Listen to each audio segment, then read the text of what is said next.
I know it's popular to talk about angels, and a lot of what people believe about angels has more to do with science fiction than it does with the teaching of Scripture. But there's this wonderful text in Psalm 91, verse 11.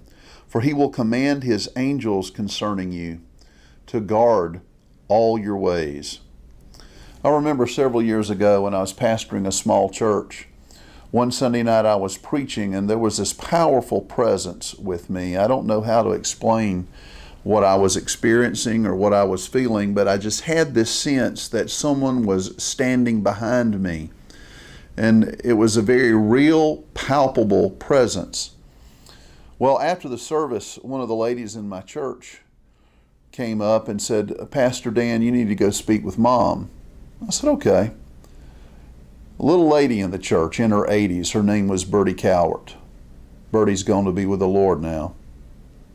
But as I walked over and spoke to Bertie, she looked at me very intently and asked, Pastor Dan, who is that man in the white suit standing behind you?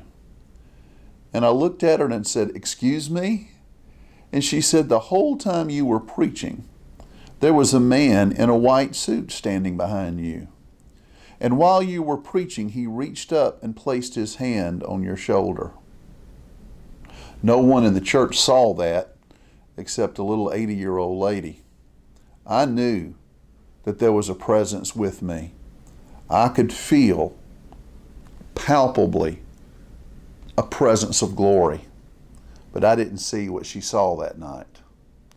But what she saw that night is a stirring confirmation that God gives angels charge over us and they guide us.